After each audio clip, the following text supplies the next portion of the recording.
Why is the day of birth the most dangerous day for women and children, women and infants? Well, there are several physiological reasons for it. I mean, the causes of death that we know affect women and newborns have a specific relationship with the process of birth. So women are at great risk of both obstructed labor, also of labor becoming too prolonged, of having severe life-threatening bleeding, hemorrhage. All happens around the time of birth, at the day of birth. Newborn babies can have a problem with breathing if there is a problem during the process of birth, or could be born too small and too soon. And all of those are clustered in terms of the risks being maximal around the day of birth. But there is also the risk that extends beyond the first day of life, is just proportionately lower. So almost 75% of all newborn deaths in the world are clustered within the first 7 days of life. Mm-hmm. And the vast majority, close to half of those, are within the first 48 to 72 hours of life. And the same is true for women to a large extent. You know, you've talked about, and I was really interesting. Each year, 5.5 million babies enter and leave the world without ever being recorded. And why is it important that these babies be identified and recognized? The eye does not see what the mind does not know. If you don't know the importance of getting to these small babies, particularly in rural and hard-to-reach populations, within that critical time window, by the time you reach them, most of the morbidity and deaths have taken place. We've seen time and time again that when there isn't a process of birth registration or an important process of weighing babies at birth, you don't get a sense of who is at greater risk, you don't get to know about babies, and you consequently don't do anything about it. In many low-income settings, in many rural populations of Africa and Asia, babies are not given a name for the first 7, sometimes longer, days of life. And one of the reasons behind that is the mortality rate. The risk of dying is just so high that giving a baby a name makes that a very different individual with all the rituals and rites and everything that goes with it. So hence the importance in health systems of identifying, number one, births, where they take place. Are they taking place in the right environment? Are they taking place in the right hands? And also registering those births so those babies can be weighed, measured, followed up, and those mothers can have their health checks. When you look around the world and see where the dynamics, the trajectory of children's health has really changed, what are the ingredients that go into that in particular nations? Is it political will? Is it infrastructure? What does it take to really change the dynamics? So that's a great question. It's also a very difficult question to answer because it isn't the same formula everywhere. So we've made tremendous progress in the world, as you know. We've reduced child mortality from close to around 10 million deaths under 5 in the year 2000 to now just a little under 6 million deaths. So that's a phenomenal reduction, about 45% reduction. Same has happened with maternal mortality, although the data are not as solid. And many countries who have made progress have done it slightly differently. In some cases, it's been through a very deliberate investment in health systems to address the bottlenecks, the challenges, the issues that you and I have just talked about, focusing on the day of birth, focusing on newborn care. In other instances, it's been champions. It's been people who have led the evidence-based interventions, grassroots revolutions. In other places, it's been economic development, education. But one common ingredient in all of those instances has been a recognition by countries that progress has to be made, that the status quo isn't acceptable. And also, importantly, in many countries, by a deliberate targeting of reducing the gap between the rich and the poor, between the rural and the urban populations. So the concept of reducing mortality while also addressing differentials, the inequities that we have, is a very important concept. If you look over the last 10 years, of the countries that have reduced child mortality substantially, in some instances, it's been through a reduction in inequities. In other instances, it's been with a widening of the gap between the haves and the have-nots. And what we ideally want to achieve is the former. is reduction in mortality, but with a just distribution of the benefits of technology, of innovation, of education, of economic development, of access and care to people who need it most. You would think that in two nations that would not have the infrastructure, the money, the leadership, Nepal and Bangladesh, they both are under severe conditions. Nepal has been under insurrection. They have no capable government. They've been hit by, earthquake and tragedy.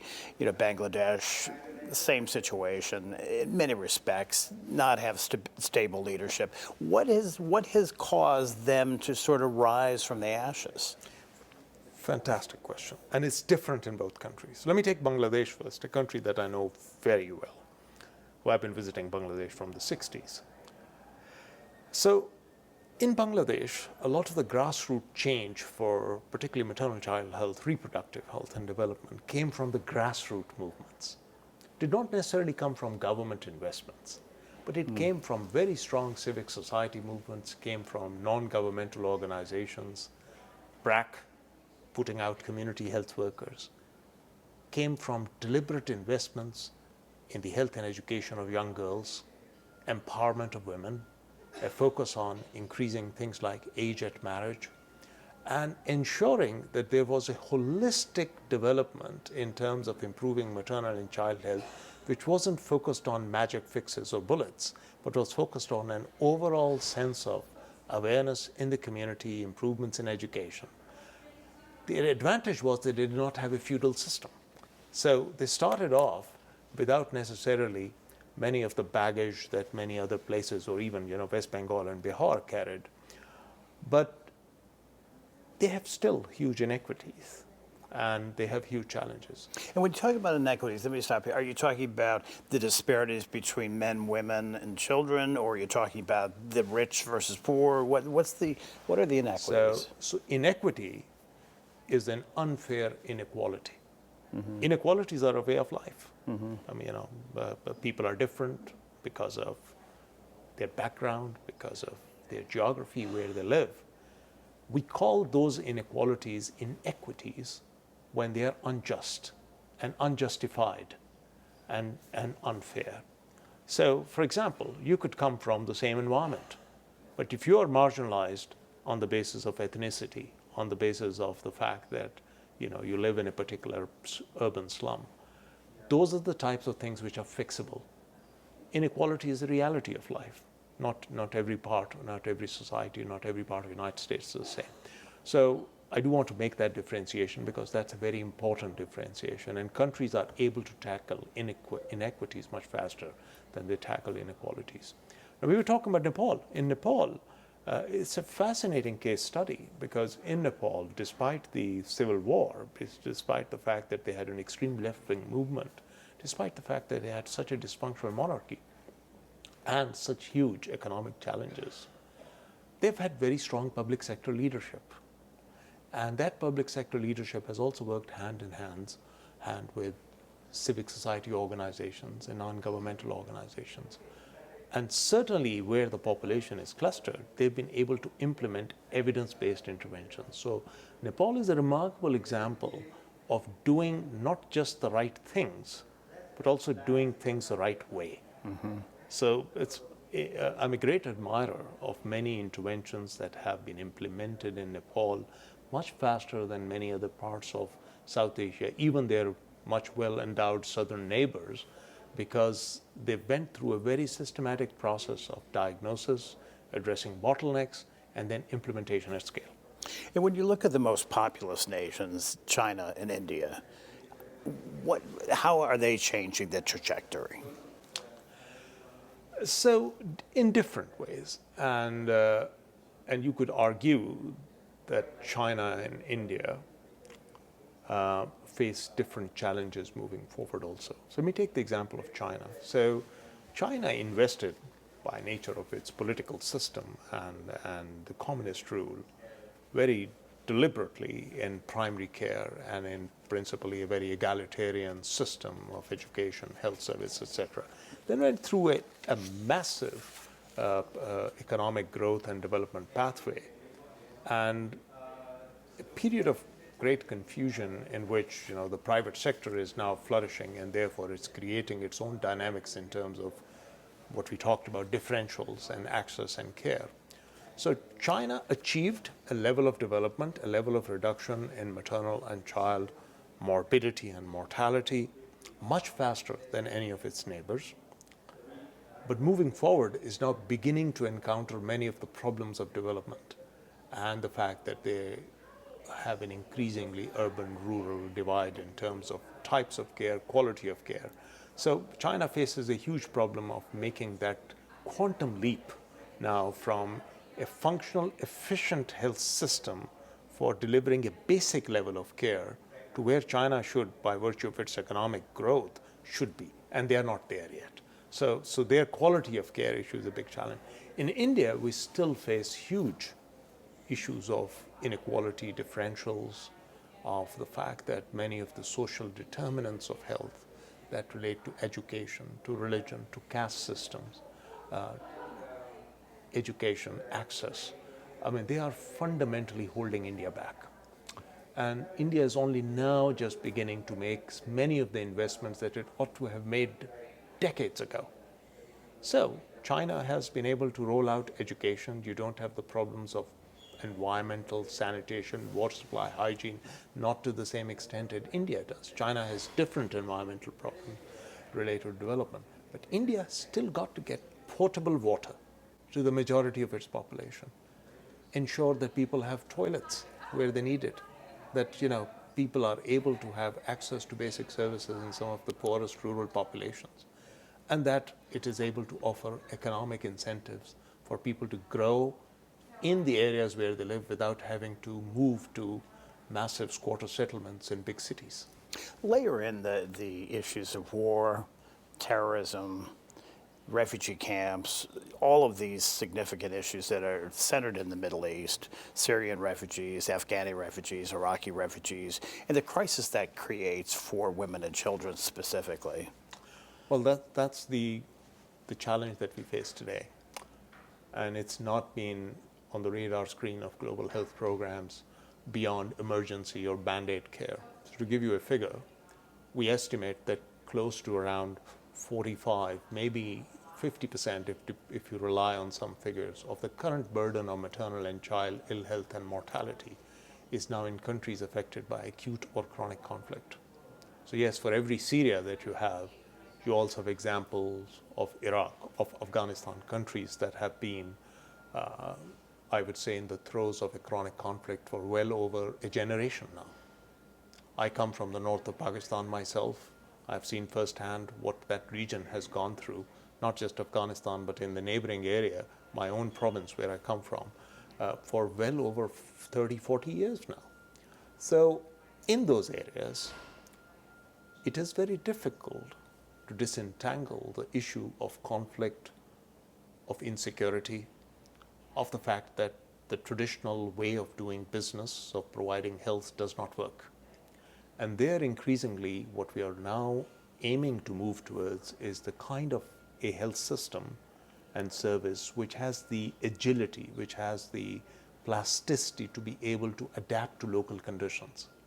To expect that women and children will access services the same way in a geography where traveling 1 kilometer is like, risking your life and limb, is just illogical.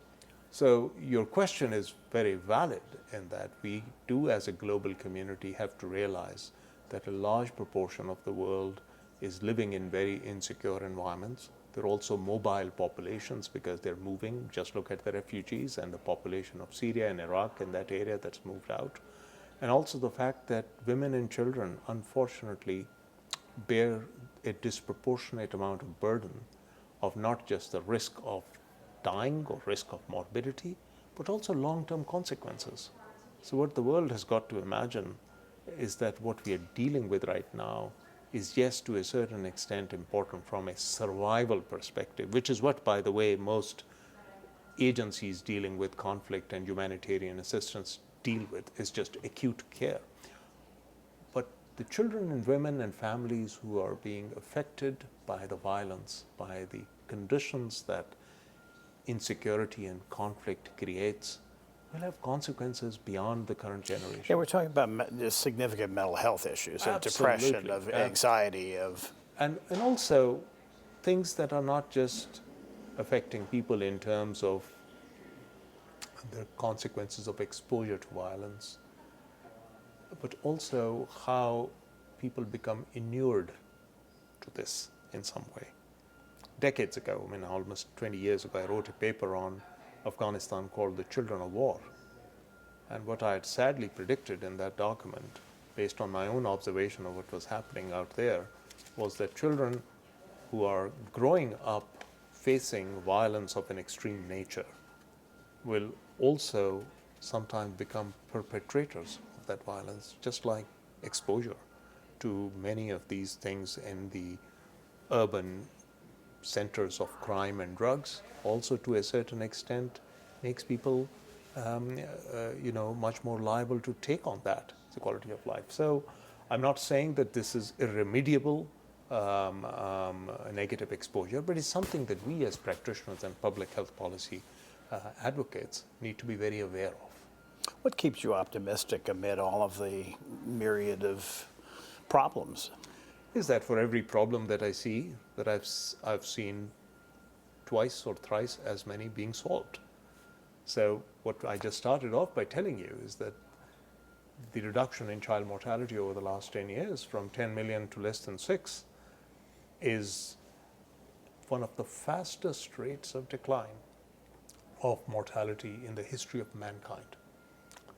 And it's also been accompanied by major gains in health, not just reduction in deaths, but also gains, improvements in health, economic conditions, reduction in global poverty numbers, in the fact that the countries of the world got together and agreed last September that they were no longer going to be restricted to narrow goals of, like we had in Millennium Goals of survival, that we were going to come up with global sustainable development goals, which, although ambitious, are a remarkable tribute to the fact that as a global community, we can certainly recognize a problem and at least take the first steps towards addressing a cleaner environment, a better world for our women and children to live in, of reducing some of the gaps that we see, addressing the needs of adolescent girls, and improving nutrition and reducing food security worldwide. So yes, for every problem that depresses me, there are other steps that keep me optimistic and hopeful that as a global community, as a single global community of people who live on the only planet that we have, that we can do better and that we can make this a better world for our children and our grandchildren. Great. Thank you.